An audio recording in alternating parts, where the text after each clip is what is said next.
Hi, this is Beth. Due to a little bit of human error, you won't see the actual book on the screen for a couple minutes in. But don't worry, you didn't miss anything. Hang in there. Thanks. hmm Well, welcome everyone. This is our last live event of 2015. I always say I'm going to take December off from live events, and I never do. And it just seems like some of our alumni, some of my favorite designers, their books will come out in December, and I will make the exception. It happens every year, but this year I'm not. So I'm going to spend December finishing my holiday knitting and um, just enjoying sitting in front of the fireplace and drinking eggnog, and even if I have to turn the AC all the way down in order to enjoy that. So it is our very, very last event of 2015. And I'm excited. I think we're going out on a high note this year. And we have a newcomer, Courtney Spainhower, who has such a terrific new book called Family Friendly Knits that just came out. And there's books that I consider aspirational. There are books that I've bought because the projects in them are so insane that it's like someday maybe I would knit that, especially like my Scandinavian, Norwegian design books. It's like the sweater that would take you years to knit, and you would leave in the you would leave folded up carefully in the closet because you would be scared to wear it. But Courtney has done a book of knits that for how people really live, and it's like the kind of things that we actually wear, which is such an interesting concept, Courtney. But and most of us knit for more than just ourselves. Like we have a man in our life, we have kids in our lives, and whether they're husbands or boyfriends or brothers or nieces and nephews, but we have we have a we have a plethora, a cornucopia of family members and friends who would appreciate some hand knits as well. And especially I think for gift giving, hand knits is the gift of not just the item but your time and your love. And so thank you so much, Courtney, one, for being here, and two, for sharing this really, really great book with us. So thank you. Thanks very much for being here today. Oh, thank you. Yeah, so tell us how this, well, first of all, tell us how, because you've never been here before. Tell us how you got started in hmm the knitting life. it was just sort of a whirlwind. I didn't start knitting until just 9 years ago. Wow. Um, and I had a full-time job. And then a few years ago, I told my husband that I wanted to do something with knitting and kind of floundered for a while. I didn't really know what I was doing or how I was going to get to my end goal, which was to write a book. And we gave ourselves about 5 years. Like that was my goal. Um, but he really pushed me to send out my very first submission just to have a pattern published, which was terrifying because, you just think everybody's going to hate this. But I did. And so my very first submission was to Interweave Spring, and it was the bailiwick pullover that ended up being on the cover. Wow. So that just kind of snowballed. After that, it, if I hesitated for a moment, he was the first one to say, "Oh my gosh, the first thing you ever sent out was on the cover of a magazine." Oh my So he God. didn't let me wuss out very much. Um, so that year, on New Year's Eve, I sent out a book proposal. And it was just a few days later that I got the email saying, "Hey, we really want to publish this." And I just thought I was going to die. I couldn't believe it. I think I cried for an hour. Oh, well, but a good cry. Yeah, I think I was just in shock. And then I was terrified because, that abstract concept is fine when it's in that little pocket, but then when it comes to your reality, then it's like, oh my gosh, what next? What am I going to do? Well, Carrie says it's because it was an awesome proposal, which is why it got accepted right away, which is, that's pretty cool. So, and I think people are texting in. They're not seeing the screen, which is kind of weird. Hang on, let me pause it and start the screen again and see if that helps. So,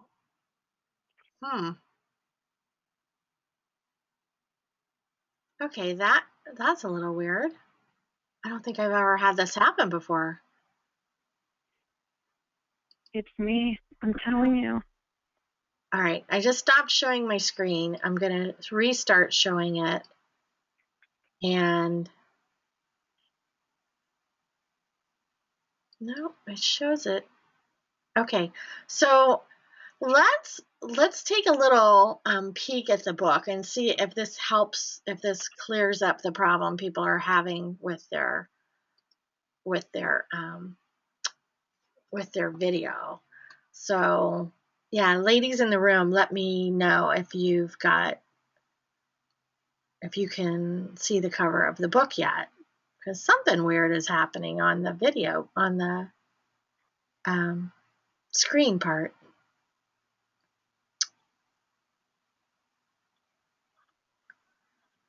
So, all right, so let's, you're just seeing my desktop. All right, I'm going to pause for just a second, and let's see. So we have that people are seeing a desktop, but I think maybe it's showing the wrong. Oh, hang on. I think I was just showing the wrong screen. Yeah, there we go. Okay, so. Oh my gosh, I can even see it. You know what? It's because when I'm home in Florida, my secondary screen is on the other screen, is on the other side. And when I'm in North Carolina, which is where I was recently, is my screen is on the other side. All right. Thank you, ladies, for being patient and getting me all squared away here. Boy, that's going to be an interesting edit. So when I have to go back and put the artwork back in. So anyway, all right. So now the idea, yeah, that's going to be fun. So the idea for this book came from where? Where did it germinate? Because I think it's so awesome that you did an entire book of stuff that people will wear every day. Yes. So I'm a mom. I have 2 kids. One is 14, the other's 9. And one of the big things for us is that I want to be able to knit things that I can throw onto my children and have them run out the door wearing. It's one of those things, you put that knitwear on your child and you think, oh my gosh, don't spill anything on this. Don't get dirt on it. It's just this whole thing. And that's really where it started. The inspiration for like the color palette and some of the pieces came from when I was living in Oregon when I was younger. So there's a lot of earthy colors, or maybe like mountain wildflower colors, misty streams, that sort of thing. Yeah, I mean, there's nothing in here that's got like crazy coloration that you really have to have confidence to pull off. I mean, because I know a lot of people knit it the way it appears in the book. And, right. And for people who are a little color shy, it can be really intimidating when you see a pattern done in something that's really kind of very cool and modern and artistic, but you think I would never wear that. And this whole book is done in really beautiful shades where I especially like the men's things, because my husband is finally finally asking me to knit for him. Since we have a house in the mountains, he's figured out he might need sweaters, which he's never worn. I mean, he's been in Florida for so long, he just didn't even own any sweaters, and he's finally figured that out. But, but the things that he likes are not, like bright, crazy, what the English would call like reindeer jumpers, holiday jumpers kind of thing. But it's really kind of those muted, more neutral tones that, that you're going to wear with everything. So that's why, yeah, it's just a very cool idea. And, yeah, and Kate says it's so true. You want to put the stuff on your kids and not worry about it, or even honestly, your husband. Let's just be honest. If you knit it yourself, you're more careful about whether you're eating a hamburger like over your chest that's full of barbecue sauce and grease than you are if somebody else, did that knitting. It's just right, just natural, right? So, and there's so many cute projects, and there's small projects, and there's full garments, and really you could keep your family warm and fashionable all at the same time at the with the projects in the book. So it was kind of tough for me to pull out what projects were in here to show, because I basically liked them all. But so I'm trying to show a kind of a range of things that people could expect to find in the book, and then we'll talk later. They can see everything, because I think all these patterns are shown in your Ravelry designer page. But so for those who are on Ravelry or want to take the time and look at the rest and don't think there's already 12 things here they want to knit. So I have to say the models they used for the family in here, they're really charming, especially this little girl is so cute. Oh yeah, and it's me. I like that. So she has to knit her husband a new hat every year because he tends to lose them. And I think it's the same thing with mittens and gloves and socks. They always lose one. I'm not really sure how that happens, but yeah, there you go. But this is such an adorable little, it's kind of a cross between a hat and a hood. So tell us about this little design here. It's so cute. This is just something, I've been making these little hats for my youngest forever. She will actually still put the ones that were hers as a baby on her baby dolls. Oh, how sweet. But, originally it's just a rectangle that is folded in half and seamed. I think a lot of people have made the little hood hat like that. Yeah. But for this, I wanted to make something seamless. So what I did was I cast on at the back, and it's a special kind of cast on where you're casting on 2 needles at once. And then you can actually knit from end to end forward. So if that makes sense, the bottom end, like where her shoulder is, would go all the way over the top to the other end. Oh. And then knit to the forward, knit forward to where it's bound off. Yeah. It's so cute. It's really a precious little hat. And I think a really great gift knit for the holidays as well, because you don't have to worry about size so much, which, if you're knitting something large, of course you got to measure and make sure it fits. But this is one of those things that, and I especially think little girls would love, because it's kind of got a fairy tale princess kind of look to it. It's really cute. Exactly. And I love the idea for gift knitting to do something seamless where you're not having to, at the end, weaving in all the ends and seaming everything. Yeah. So this makes it, that little extra. Finishing it on Christmas Eve. Exactly. Come on, we've all been there. So, yeah. The less finishing work on gift knits, I agree, is like, absolutely. So, because we tend to be, if we're knitting gifts, we tend to be knitting quite a few. So less finishing is good. So And then let's talk about this really, really gorgeous man sweater. And the marled look on this reminds me so much of rag socks, which I love rag socks, although I don't wear them except to bed. But yeah, Kate says she loves the coloring on this, which I agree. It's like, it's, it's neutral and it's masculine and it's going to look great with jeans or, nice pants. And just that half cable on the yoke is really, really sharp. Tell us about this design. I just love this. I really like to have a little bit of variation or contrast. So for this, having cables all over something is going to be a little overwhelming, especially for a guy who's not, got that kind of out there personality and really wants to draw attention to himself. But it's kind of like a sweatshirt. It's got that easy feel to it. It's really comfortable.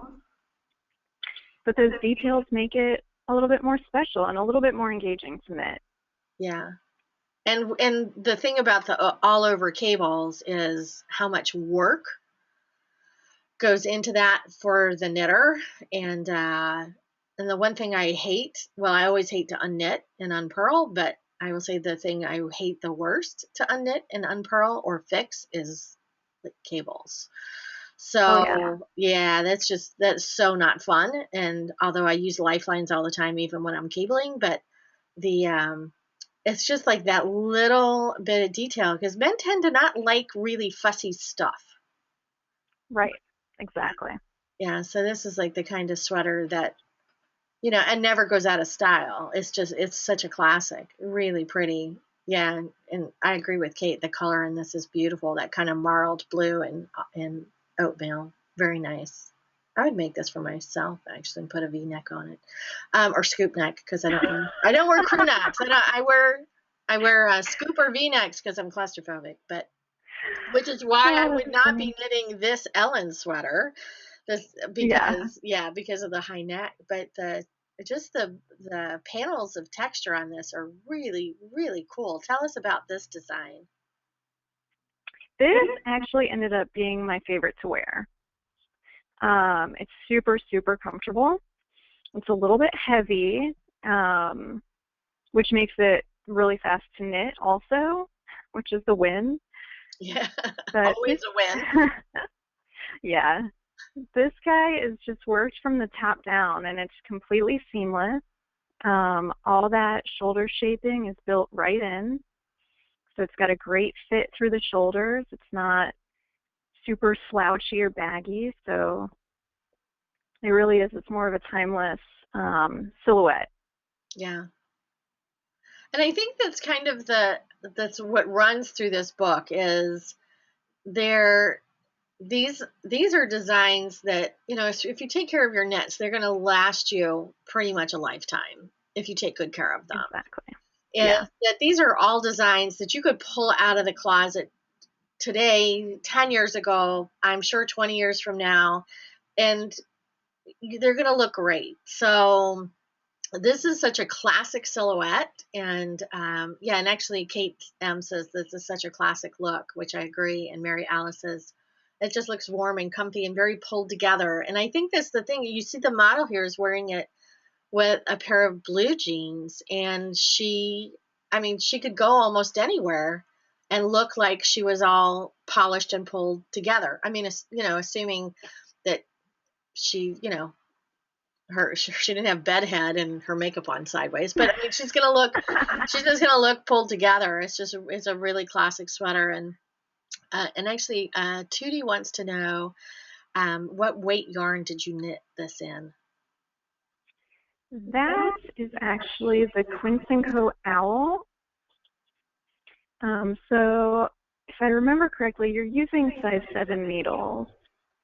This is more of a worsted weight yarn. Yeah, so it's going to be pretty quick, though. Yeah. Yeah, it's not a fine gauge, so there you go. Oh, there you go. And then what size needle? Yep, size 7. So, or the size you need to get gauge. There's the exactly. Right, yeah. There's the caveat that goes with everything. So, yeah, it's just a really sharp sweater. And then this sweater, not only do I really love this color, it's just beautiful, but this silhouette with that kind of drapey cape kind of front is Mhm. just it's just one of the easiest shapes I think to wear, and it's just flattering on so many people. And what I really loved about the sweater was not just kind of that sort of rib detailing around the neck, but one of the things that you can't see in this picture is there's just a beautiful panel at the top of the back that's in a design, which it's kind of nice because you look good coming and going. There's something interesting on the front and on the back, and so it's just like that little bit of a surprise on the back. But it's tell us about this pattern. It's really, really sharp. This is another one of those. I always want to strive to design something that's going to be easier to knit than it appears. So this is one of those where you just cast on at one end and all the borders are knit at once. There's no picking up stitches or anything like that. And you knit straight to that armhole. You knit some scrap yarn for where your armhole is going to be, and you just keep on across the back. You do the same for the opposite armhole, and you just keep on to the opposite side and bind off. So you're really just knitting this long rectangle. For the sleeves, you remove that scrap yarn, and I do have short rows on these sleeve caps to give it a nice shape. Oh, that's why. But they're really easy short rows, and I give instructions for the no wrap short row. So, anybody can knit this. Yeah, it's just and this is one of those other projects that this is one of those things you're going to pull out of your closet all the time. It's a go-to sweater, which is always nice when you spend that much time and effort on something, and not to mention the money for the yarn. It's nice to end up with something that you're going to wear over and over and over again. And this is one of those things. And I love this shape. Actually, my favorite sweater and it was a gift from my mother, and I wear it over my pajamas even. It's just toss it on shape, and I just love this sweater. So somebody's going to knit that for me. I'm sure someone in the room is. I keep trying that, and nobody's ever offered to knit me a sweater.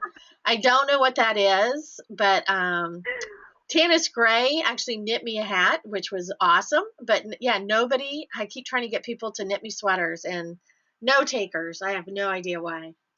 So I love this family of kind of Fair Isle trim. I love Fair Isle. It's just one of my favorite techniques. But doing an entire garment in Fair Isle is a commitment.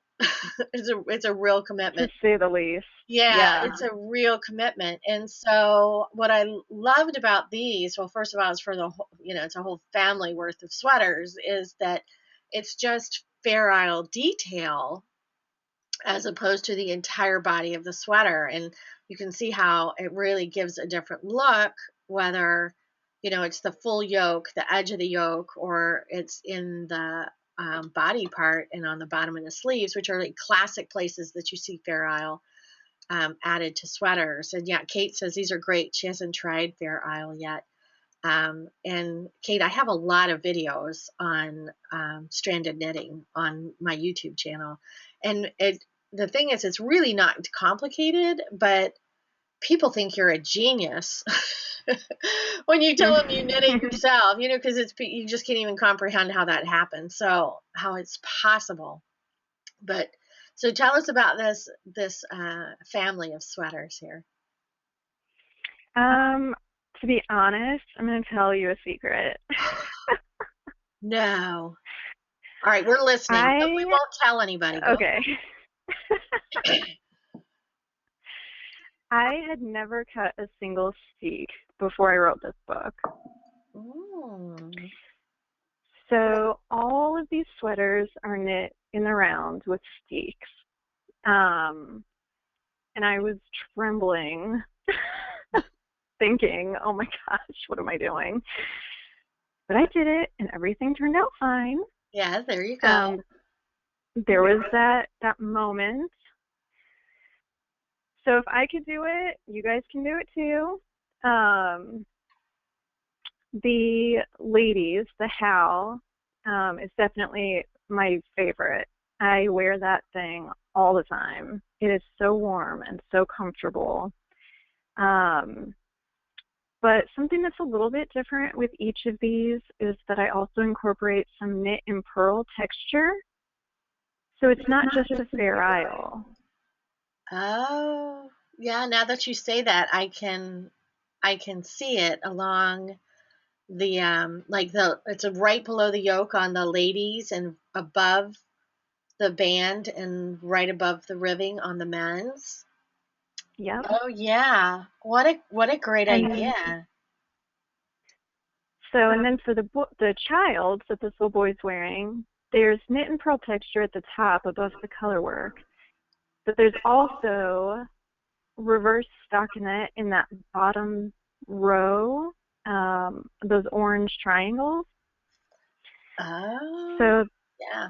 just a little extra detail, something, again, to just keep the knitting interesting, because it can get boring when you have like seas of just stockinette. Yeah.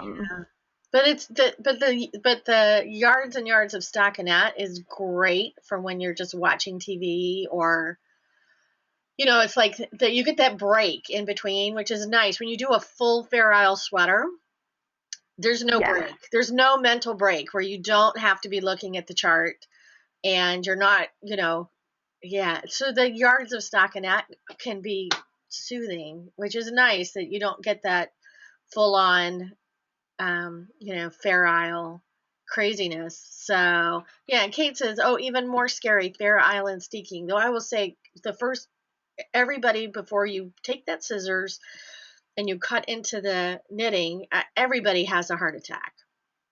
Yes. It's just no matter how many times you've done it, it's still, it's like you have to like take a breath to do it, but it makes the knitting so much easier when you're not doing Fair Isle back and forth. It makes the sweater knitting so much faster. So Exactly. yeah, Mary Alice says she's been wanting to try steaking, and I would say Mary Alice, try it on do a small thing like a cowl where you're going to put a button band on it, and do it on something small. It'll make you feel a lot more comfortable doing it on a full sweater. So, and Carrie says the details are beautiful, which I agree. It's like those little things that make a classic design really special, and that these are really beautiful. And when I saw this, like, you're a girl after my own heart. Like, I really cannot comprehend wearing one of those cobweb kind of shawls. I have dogs. I have Right. fingernails. I wear jewelry. It's like I would be so afraid to even leave the house in one of those shawls because somebody's going to bump up against me and like snag it. So, yeah. So my idea of a shawl is something that you put on and it keeps you warm. So, which is good. Oh, Tootie, like you cut stitches. Is that what you mean? Yes, Tootie. You actually cut up the middle of your knitting. So, and it actually sounds a lot scarier. And I didn't mean to put that scary tone on it. Oh no, Tootie, you just cut up the middle of your knitting. So Yes, you cut your knitting. yeah, no, we don't want to we don't need the bum bum bum like soundtrack for it. Exactly. So I love that the texture in this is really, really pretty. And this is my idea of a shawl. So tell us about this project. It has so many beautiful details on it. Yeah, this is definitely my idea of a dream shawl. Something nice and heavy and warm and cozy. But it has a very unusual shape to it.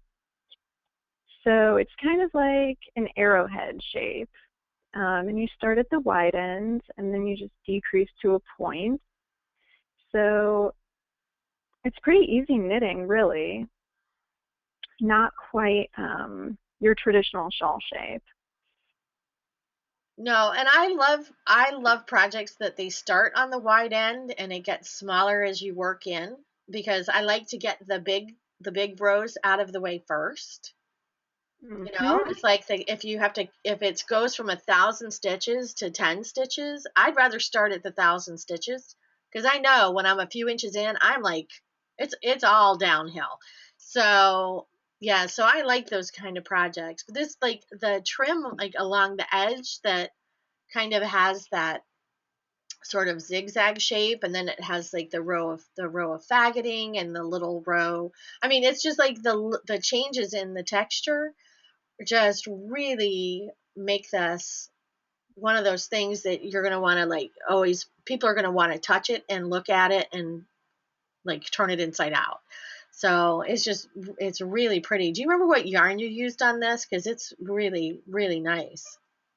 Yes, this is the Madeline Tosh worsted. Oh, It's the vintage. yeah, that explains it. Oh Yeah, yes, yeah, it's that's just, that wheat color. Oh, it's gorgeous. yeah, it just looks so snugly.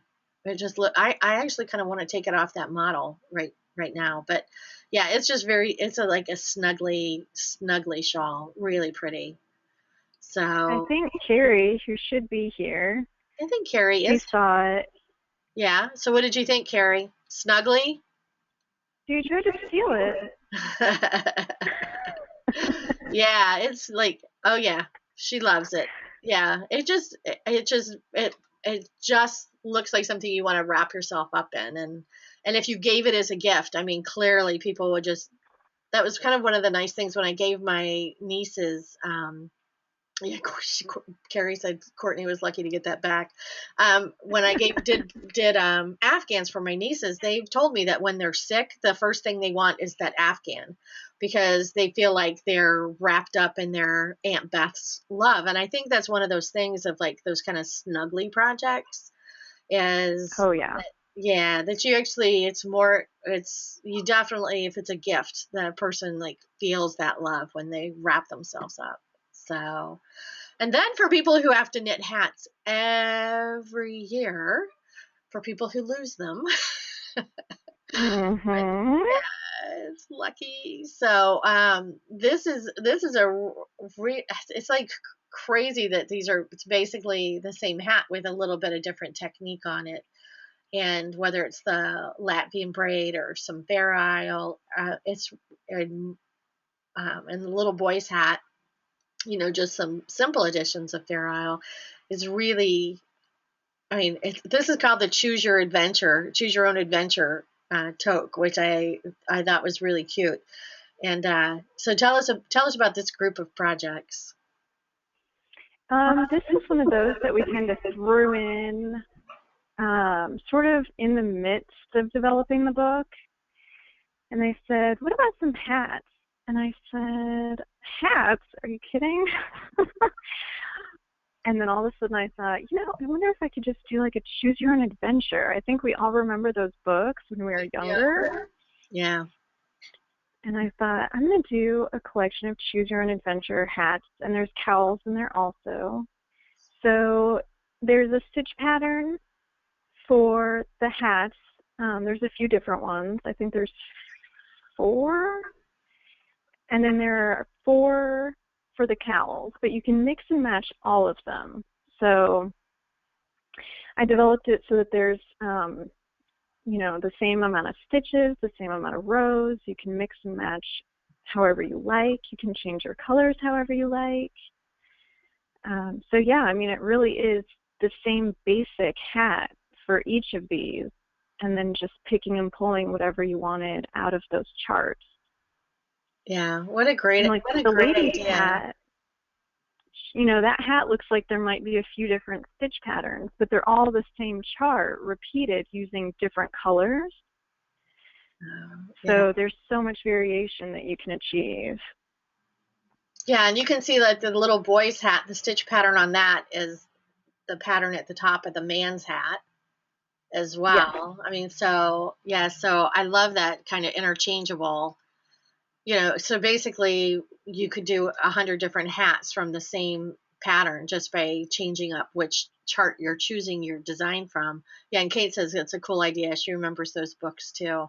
So I know my son loved those books when he was little. So it's kind of the same thing, but for knitters, which is really Exactly. nice. Yeah, awesome. So, and this is really, really gorgeous. This is another one of those snugly toss it on over anything. And depending on what color you knit this in, I mean, this could be, dressy or casual if you do it like in an oatmeal tweed, as opposed to doing it in black. It's like it's a whole different look. So tell us Exactly. about this. Yeah, tell us about this project. So this is actually constructed just like that little hood hat that we saw at the beginning. And it's just cast on using this 2-needle cast on method. And then one side is worked out from one needle and the other side is worked out from the opposite needle. And then at the front, the two sides are joined. And then it's continued to the cast off edge. So again, this is completely seamless. You're never picking up stitches, nothing. I mean, it's just all one piece, which makes for very easy knitting. And zero finishing, which is awesome. So Yes.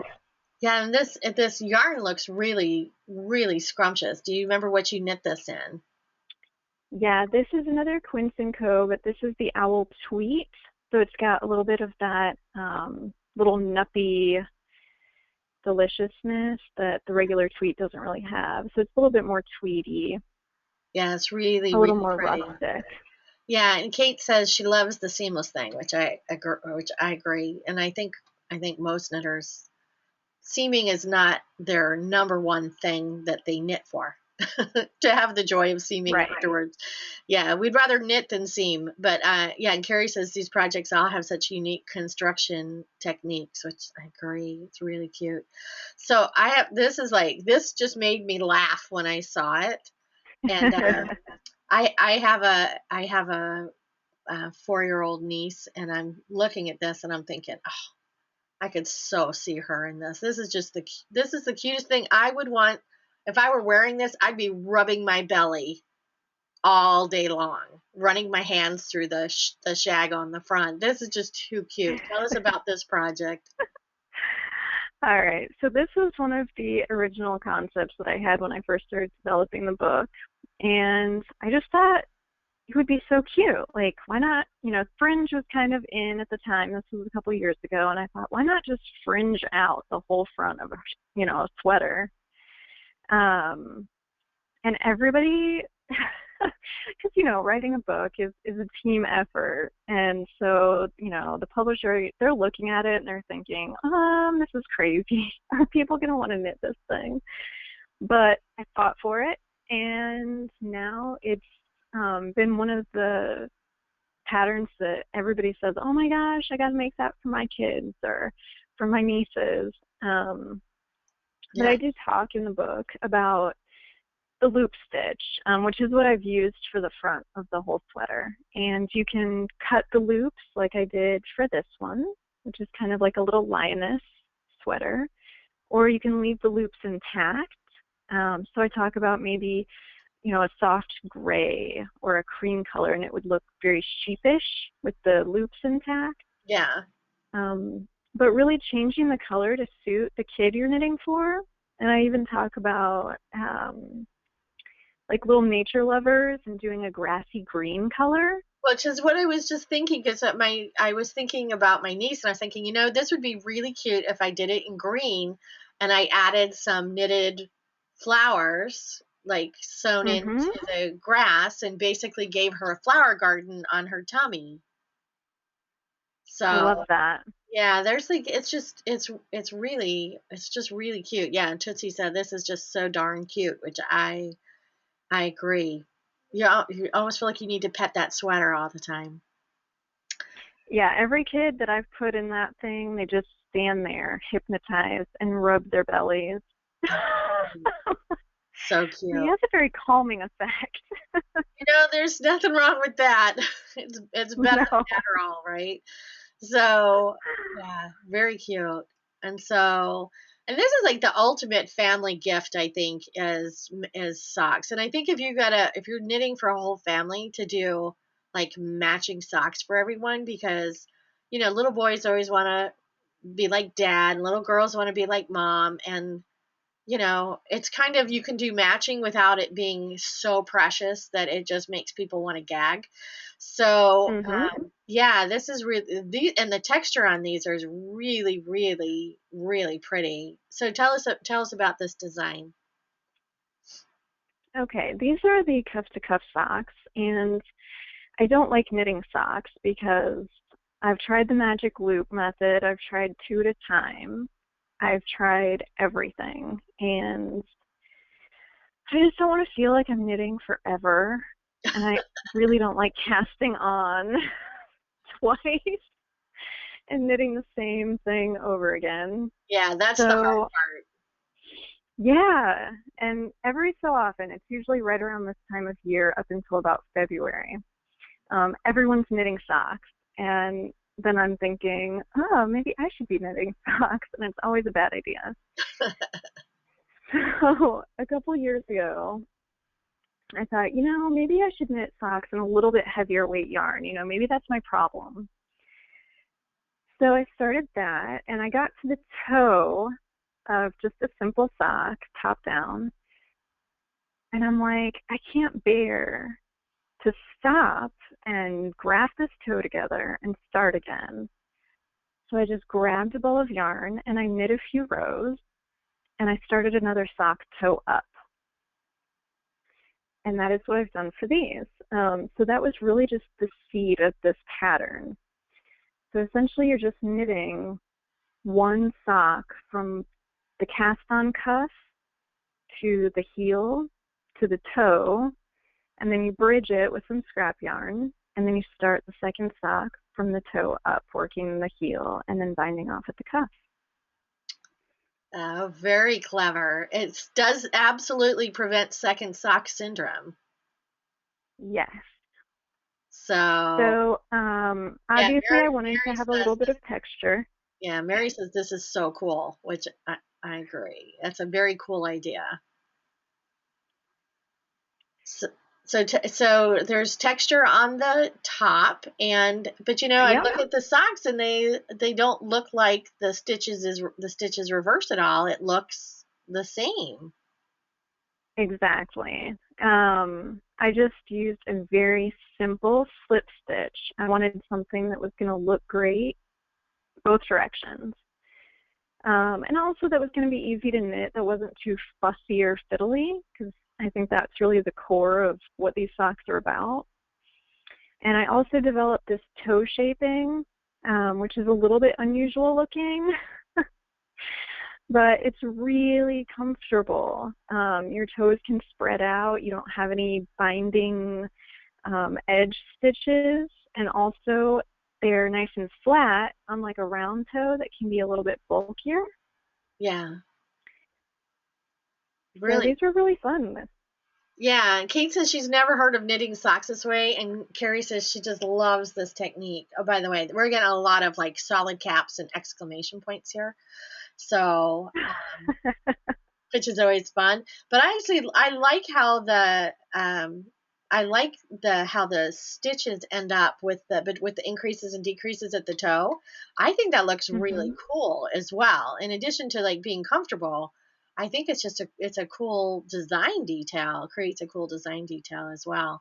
And I'm like you, I'm not a big sock knitter, although people always want me to knit them socks. And but this actually might solve the whole, oh my god, I finished one but now I have to do the same thing all over again kind of thing, Yes, just because I think I would find the technique more interesting, so which would kind of ease the pain a little bit. absolutely. I mean, I remember, I think we all did it when we all first started knitting, and you kind of um, travel from one type of pattern to the next, seeing what you like knitting. We all tried socks, and I think every one of my friends had that one sock. Yeah, And we would that be was like, not, oh, it's yeah, done. not my thing. Yeah, exactly. But yeah, and the thing, I don't really wear socks, so it's kind of, and the only time I do it is when I've been asked by somebody who I actually like.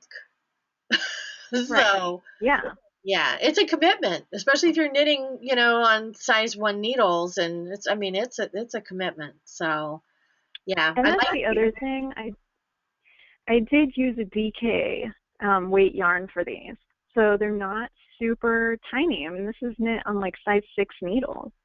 Oh, So I can. these are thick, cozy, almost borderline slipper socks. Oh, so they're like nice warm winter socks. Absolutely. And it makes the knitting go a lot faster also. Oh yeah, I'm totally down with that idea. So all right. So, and some lucky person in the room today is going to get a copy of this book because is going to win a copy of the book. So, um, and then it will be giving away another copy later this week on Facebook. Oh, and Carrie says she's going to make these socks for her son for Christmas. Well, that's a nice love gift. And Mary Alice loves warm winter socks, which I'll wear them in the house. I don't usually wear them in my shoes, but I live in Florida too, so we don't need a lot of warm winter socks here, but they're really cool looking. Right. I have a lot of family who live in less warm places, so I actually might consider doing another pair of socks doing those socks. So I know people are going to want to keep track of you in a knitterly non-stalkerish sort of way. So they can keep up with you on pinkbrutus.com, which I'm showing you right now. And so, and there's a coupon there for Interweave, by the way, in case you're like doing a little Christmas shopping. So you can keep up there. And also you can, for people who are on Ravelry, Courtney has a designer page, which is oddly Courtney-Spainhower. And you can also there see some of the other projects in the book. I think you can probably see all the other projects in the book, right?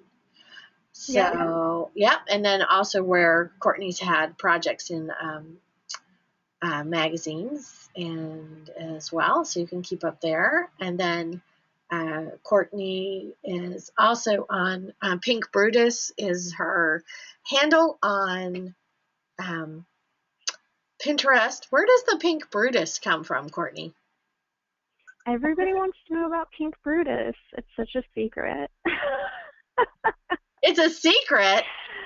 It's not really a secret. Is it an embarrassing story? No, it's just funny. Totally random. I used to manage an art supply store, and we would have a lot of slow days. So the owner's son and I would just kind of troll Facebook and MySpace, and we would do a lot of goofy quizzes. And one of the things said that like my superhero name would be Pink Brutus. Oh, funny. So we thought it was hilarious, and everybody laughed about it. He actually called me Violet Gray. That was my nickname forever. So we thought Pink Brutus was really like the antithesis of Violet Gray. And it just kind of stuck. Well, there you have it. So, all right, and that wasn't too embarrassing. So, you can also keep track of Courtney on Instagram, which is, I think, kind of the go-to place for artistic people now, are spending their time on Instagram and seeing pictures of what is happening. And you can see projects in progress and what Courtney's working on there.